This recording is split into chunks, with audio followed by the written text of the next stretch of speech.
Mak, oke, istilahnya maknya guys ya. Aku baru tahu sih ini guys. Oh, patutlah kalian suruh saya singgah di sini ngapain? Ya, astagfirullahaladzim guys. Astagfirullah. Hey kawan, ini Wak Loncong. Aku perkenalkan dari seberang, ayo eratkan jalinan persahabatan. Yo, what's up, Re? Assalamualaikum warahmatullahi wabarakatuh. Hai Re, jumpa lagi ada saya di sini Wak Lonjong. Salam lonjong. Hiya. Apa kabar kawan-kawan? Semoga semua dalam kondisi yang sehat, Re ya. Amin ya robbal alamin. Oke, guys, sesuai dengan tajuk di video ini dikarenakan memang ada 1-2 orang yang request dari DM Instagram ya terkait dengan adanya video ini, guys ya. Oke, dikarenakan memang ada yang request, oke lah saya akan coba tunaikan guys ya. Lorong Haji Taib. Nah, karena sering sekali guys saya mendengar lorong Haji Taib semasa saya pergi ke Malaysia ya. Saya melakukan live, ada ramai komentar, "Cak, pergilah ke lorong Haji Taib. Wah, singgahlah ke lorong Haji Taib." Ada apa sebenarnya dengan lorong Haji Taib, guys? Sampai sekarang ya saya belum pernah singgah, guys ya. Tetapi yang buat saya penasaran, buat saya tertanya-tanya, kenapa nama itu disebut dengan lorong Haji Taib? Dan ternyata aku baru tahu Haji Taib itu adalah seorang tokoh yang cukup terkenal pada masa itu. Wah, oke guys, di video ini kita akan mencoba belajar sejarah ya tentang Haji Taib itu siapa. Kita akan coba melihat ya, dan sebenarnya apa jasa beliau untuk kaum Melayu, untuk Malaysia sebenarnya apa. Aku juga tak pasti lah geng ya. Kita akan coba dengarkan sama-sama guys ya. Kita mencoba belajar sejarah tentang Haji Taib, kisah suci dalam debu versi nyata. Oke, kita akan coba lihat guys ya bersama-sama seperti apa videonya. Tapi ya seperti biasanya hanya sekedar mengingatkan untuk kawan-kawan yang mungkin belum sholat, jangan lupa sholat dulu. Dan saya letakkan link Shopee yang ada di bawah video ini. Siapa tahu mungkin kalian berminat untuk shopping, boleh kalian check out sekarang juga guys ya. Oke, kita akan coba nonton bersama-sama guys seperti apa videonya. Dan video ini saya kutip dari channel Detektif Jadian. Oke, menarik ini.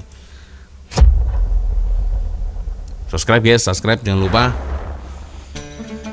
Lorong Haji Taib, satu nama yang pernah mengundang gurun dan bisik-bisik masyarakat Kuala Lumpur sekitar era 1990-an. Bukan kerana sejarah warisannya, tetapi kerana gelaran tidak rasmi yang melekat padanya sebagai syurga gelap bagi aktiviti pelacuran dan komuniti maknya. Lorong ini dahulu begitu meriah dengan noda. Setiap penjuru, tangga rumah kedai dan celahan lorong dipenuhi kelompok maknya yang tanpa segan silu menahan mana-mana lelaki yang lalu. Oke, istilahnya maknya guys ya. Aku baru tahu sih ini guys. Oh, patutlah kalian suruh saya singgah di sini ngapain? Ya, astagfirullahaladzim guys. Astagfirullah. Saya disuruh singgah ke sini ngapain? Saya harus mereview lorong Haji Taib. Astagfirullah.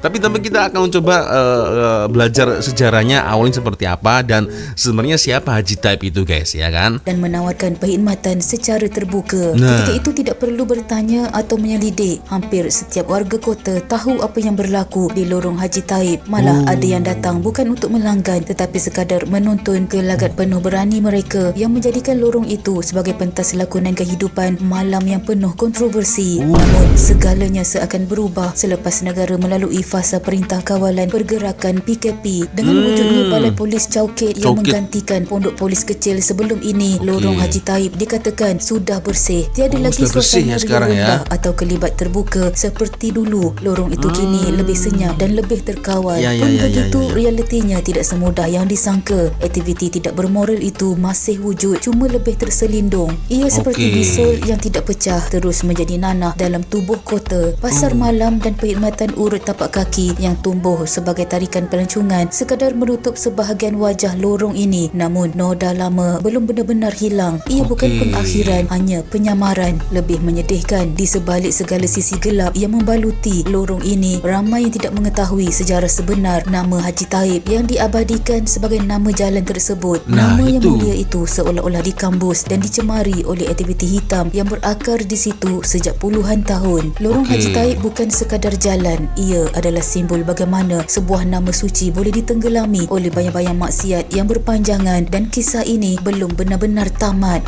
Ya karena kalau kita lihat guys ya, lorong oke lah, lorong kan dalam bahasa Indonesia ya guys ya, sefahaman saya lorong itu adalah satu jalan yang sempit, lorong ya. Haji, ya orang yang pergi haji Taib. Taib ini berarti kan nama orang, Taib ya. Terkadang saya berpikir juga guys ya, kenapa di tempat yang mempunyai sejarah gelap ya kalian pasti paham lah guys ya, sejarah seperti itu justru malah mempunyai nama tempat atau jalan itu Haji Taib. Berarti kan haji kan orang yang benar-benar khusyuk ya dalam mengerjakan amalan-amalan agama guys ya, sudah pernah pergi haji. Terkadang saya berpikir, kenapa begitu? Ya kan ternyata terjawab sudah, geng. Oke, kita lanjut lagi, guys. Minangkabau di KL. Kuala Lumpur adalah salah satu kawasan bandar yang banyak ditempati oleh perantau Minangkabau. Kebanyakan mereka yang menetap di kawasan ini memulakan penghidupan baru sebagai seorang peniaga atau pengusaha lombong bijih timah. Maka sejarah awal Kuala Lumpur penuh diwarnai oleh perantau Minang yang mengusahakan perniagaan dan perlombongan. Antara pedagang Minang yang berjaya di Kuala Lumpur adalah Haji Muhammad Taib. Beliau adalah salah seorang perantau Minang yang berjaya dalam perniagaan. Haji Muhammad Taib bin Haji Abdul Samad dilahirkan pada tahun 1858 dan berasal dari Batu Sangkar, Minangkabau, Sumatera Barat. Oh ya Allah, guys. Ternyata beliau ini adalah seorang keturunan Minang, berasal dari Batu Sangkar, Minangkabau, Sumatera Barat. Ya Allah, Pak Ci, jauh betul Anda dalam merantau dari Sumatera Barat ke Kuala Lumpur. Sampai sekarang nama Anda tetap dikenal loh. Bahkan saya sebagai pelancong ini tak sangka lah guys. Ya, lorong Haji Taib. Dan ini gambarnya guys. Wih, biar betul. Beliau telah merantau ke Malaya pada tahun 1876, iaitu semasa berusia 18 tahun. Sebagaimana kebanyakan pemuda Minang yang merantau waktu itu, beliau juga berpegang kepada nilai dan tradisi Minang yang diamalkan, iaitu untuk mencari kehidupan baru dengan berniaga dan berdagang di tempat baru. Kebanyakan perantau Minang yang berdagang di Kuala Lumpur pada tahun 1880-an adalah mereka yang mengusahakan perniagaan runcit, terutama membuka kedai. Terdapat juga sebilangan kecil yang mengusahakan perusahaan seperti Haji Taib yang telah melaburkan modal perniagaannya dalam bidang perlombongan, perkebunan dan perdagangan. Sejarah kejayaan perniagaan Haji Taib bermula sebagai seorang pedagang barang perhiasan yang berjaya di Selangor. Beliau memiliki lombong bijih timah, tanah perkebunan, sejumlah rumah besar serta kedai di Malay Street dan di beberapa kawasan di sekitar Kuala Lumpur. Beliau juga memiliki tanah seluas 25 ekar untuk perlombongan di Semenyih. Keluarga Haji Taib memiliki hartanah berhampiran kelab di Raja Selangor sepanjang Jalan Gombak hingga Jalan Ipoh dan Kampung Baru, menjadikan Haji Taib sebagai individu terkaya pada waktu itu. Begitu juga halnya dengan Haji Abbas bin Abdul Samad, iaitu saudara kepada Haji Taib yang juga pengusaha dalam bidang perlombongan. Haji Abbas juga memiliki tanah perlombongan seluas 7 ekar di Pertak, Selangor. Perniagaan Haji Taib terletak di nombor 27 Jalan Pudu, Kuala Lumpur. Beliau mempunyai 10 orang anak, 6 orang lelaki dan 4 orang perempuan. Semua anak lelakinya telah dididik dalam bidang perdagangan dan membantunya menjalankan aktiviti perdagangan. Hasil dari perniagaannya, beliau telah beberapa kali menunaikan haji bersama dengan keluarganya dan juga telah membuka cawangan perniagaannya di tanah tumpah darahnya, iaitu di Minangkabau. Itu pada awalnya. Tahun 1896, Haji Taib telah membawa anak-anaknya iaitu Haji Abdullah dan Haji Ahmad ke Kampung Rau-Rau, iaitu Kampung Rawa-Rawa, sebuah perkampungan para peniaga di Sumatera, iaitu tanah tempat membesar Haji Taib. Pada tahun 1900, Haji Abdullah, anak sulung Haji Taib, telah mengunjungi tanah suci Mekah bersama saudara-saudaranya. Kemudian dalam tahun 1901, beliau menikah dengan Cik Siti Hawa binti Muhammad Yasin, seorang gadis Melaka dari kampung Jabatan Duyung, dan mempunyai 3 orang anak. 2 orang yang pertama meninggal dunia semasa kecil. Anaknya yang ketiga adalah Uthman bin Abdullah yang lahir pada 21 Disember 1905 di rumah keluarganya nombor 27 Jalan Pudu. Sebagai seorang cucu pedagang Minang yang berjaya di Semenanjung Tanah Melayu, Uthman Abdullah pernah merantau ke Mekah selama 5 tahun belajar agama di Masjidil Haram dengan gurunya Haji Abdullah Tembusai yang juga seorang perantau Minang di Mekah. Pada tahun 1925, beliau melanjutkan pendidikannya di Universiti Al-Azhar Kairo. Semasa di Kairo, beliau terkenal sebagai seorang pelajar Melayu dari kalangan keluarga yang berada. Pada tahun 1925, berkat sokongan kewangan dari beliau dan keluarganya, telah berjaya menubuhkan sebuah persatuan untuk pelajar-pelajar Indonesia dan Melayu yang telah ditubuhkan di Al-Azhar dengan nama Al-Jami'ah Al-Khairiyah. Ia adalah persatuan Melayu yang pertama ditubuhkan di luar negara. Antara kegiatan utama persatuan ini adalah menerbitkan majalah bulanannya yang dinamakan Seruan Azhar yang bertujuan untuk menyedarkan masyarakat Melayu di tanah air tentang perubahan politik dan kesedaran kebangsaan. Selain itu, Othman Abdullah juga merupakan salah seorang nasionalis Melayu yang berjuang menuntut kemerdekaan daripada Inggris. Beliau memainkan peranan yang penting dalam penubuhan KMM, iaitu Kesatuan Melayu Muda sebagai bendahari. Ternyata Hasil daripada kekayaan, kepimpinan dan pengaruh Haji Taib, beliau berjaya menjadikan Kuala Lumpur sebagai kawasan yang begitu membangun dan meninggalkan jasa kepada komuniti Melayu, terutama dalam sektor ekonomi. Oleh kerana kepribadiannya sebagai usahawan dan hartawan, Raja Melayu ketika itu berkenan menamakan kawasan itu sebagai Lorong Haji Taib bagi memperingati sumbangannya kepada masyarakat. Setelah beliau meninggal dunia pada tahun 1925, legasi perniagaan beliau diwarisi kepada 10 orang anaknya yang turut mahir dalam perniagaan sehingga membuka beberapa cawangan perniagaan di negeri kelahiran bapanya di Sumatera. Lorong Haji Taib kini terus hidup dengan pelbagai aktiviti perniagaan seperti restoran, kedai runcit, pasar malam dan sebagainya. Sebagai seorang Melayu, harus kita mengambil pengajaran dan mencontohi Allahyarham Haji Taib yang bijak memanfaatkan kekayaannya bagi pembangunan sosial ekonomi masyarakat yang kesannya dapat dilihat hingga kini. Harus di antara kita menerapkan semangat saling bantu-membantu bagi memastikan keperluan asas manusia tetap bertahan dan berkembang sehingga ke generasi akan datang. Kalau lalu di Jalan Haji Taib, ingatlah itu bukan sekadar nama jalan, itu jejak seorang tokoh hebat Melayu yang patut kita kenang dan banggakan. Sekian. Ya Allah, aku baru tahu guys, sejarahnya ternyata seperti itu. Iya, dan ini bisa menjadikan inspirasi guys ya. Ternyata itu ada betul orangnya guys.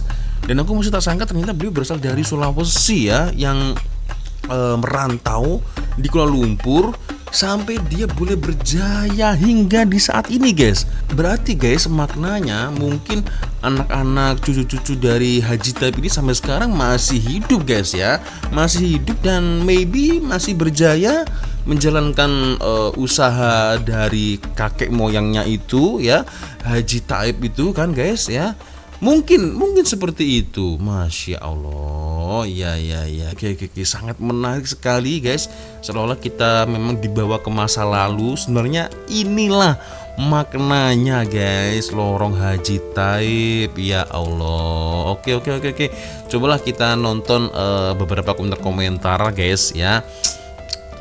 Apa ini, sama lah macam lorong Dobi dalam Bandar Johor dulu. Ada apa dengan lorong Dobi dalam Bandar Johor dulu? Koreng membesar era 90 dan selalunya lalu kawasan situ boleh nampak jelas aktivis person. Astagfirullahaladzim. Aku pun lama tak kesana lagi. Ada lagi ke aktiviti lorong Dobi. Dobi itu kan yang untuk membasuh itu, betul tak? Mesin Dobi untuk membasuh itu kan? Atau aku yang salah guys? Aku pun lama datang ke sana. Abang ngapain ke sana bang? Hah? Aduh ya Allah. Ya. Asal orang Minang Piau. Islam memang dilegalkan, dilegal. Maksudnya apa ini? Merantau untuk hidup. Tak pastilah ini maknanya apa ini guys ya. Itu dia.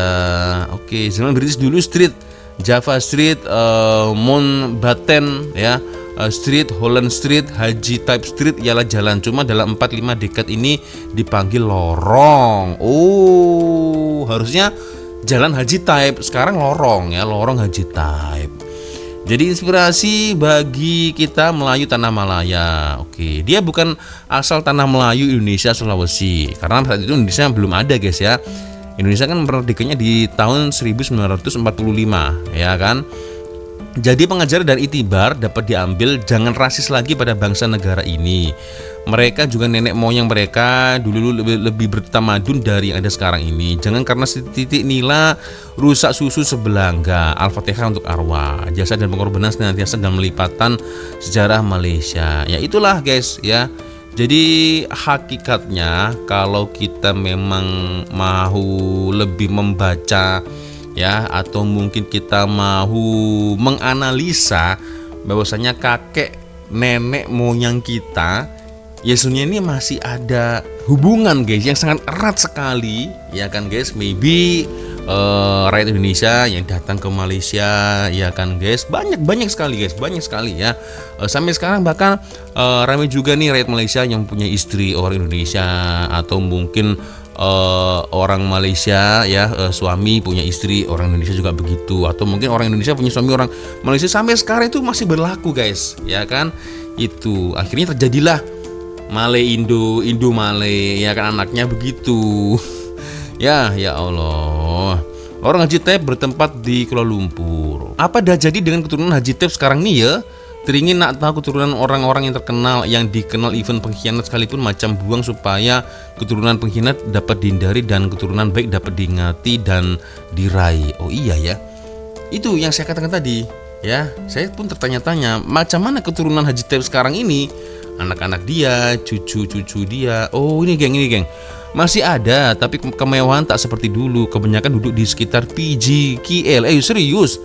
Rumah pusaka terakhir di Jalan Klang Lama sebelah Balai Polis sudah lama jual. Oh, ramai keturunan Haji Taib menjadi penceramah. Oh, oke. Keturunan Minang. Nah, kalau berbicara tentang keturunan Minang, geng, kalau tak silap, geng, kan kalau saya salah mungkin boleh dikoreksi ya. Kalau tak silap, Ustadz Samsul Debat pun juga dengar keturunan Minang juga guys. Dengar ya di Negeri Sembilan keturunan Minang juga. Tapi aku tak pastilah guys ya. Saya dapat informasi ini juga dari NDTK sih geng ya. Itulah. So geng, ternyata seperti itu guys awal mulanya ya. Ya Allah, telah lorong Haji Taib, kisah suci dalam debu versi nyata. Alamak, aku baru tahu nih geng, serius ya. Oke, so geng, ya macam mana komentar kalian? Bolehlah geng ya, komen-komen di ruang komentar guys ya. Di sebalik nama jalan itu ada sosok yang cukup termasyur juga geng ya pada masanya itu ya. Pada waktu itu seorang penjelajah ya, perantau tapi boleh berjaya guys ya. Itu luar biasa, bisa dijadikan satu inspirasi lah guys ya untuk kita semua ya. Oke geng ya, sepertinya cukup sudah untuk video kita kali ini guys ya. Saya minta maaf apabila mungkin kalau ada kesilapan kata-kata baik dari awal video sampai akhir video guys ya. Seperti biasanya kalau ada video menarik yang mungkin boleh kita ulas sama-sama, silahkan kirim link videonya di Instagram. Dan satu soalan untuk kalian guys sebelum saya tutup video ini, maknanya sekarang lorong Haji Taib sudah bersih ya, atau masih ada sembunyi-sembunyi? Boleh komen guys ya. Saya rasa tidak hanya di Malaysia, di Indonesia pun juga ada juga guys. Dan saya rasa semua negara pasti ada teman-teman yang seperti itu. Bahkan sekelas Arab Saudi sekalipun, astagfirullah, itu juga pastinya ada tempat-tempat yang seperti itu juga lah guys ya. Itulah, jadi sebaiknya ya kita hindari lagi ya tempat-tempat yang bisa membawa kemudorotan gitu. Aduh tuh guys ya. Takutnya apa guys, kalau kita seperti itu takutnya bawa penyakit guys. Bawa penyakit pulang ke rumah, yang kena siapa? Istri kita, keluarga kita itu guys. Naudzubillah min dzalik. Oke ya, semoga kita dijauhkan dengan hal-hal yang seperti itu. Oke geng, cukup sudah. Takutnya nih kemana-mana nih saya kalau kelamaan bicara guys ya. Itulah geng, saya minta maaf sekali lagi geng ya. Dan akhirnya saya Walonjong pamit dulu geng. Wassalamualaikum warahmatullahi wabarakatuh. Semoga Allah melindungi kita semua. Amin ya rabbal alamin. Bye. Astagfirullahaladzim.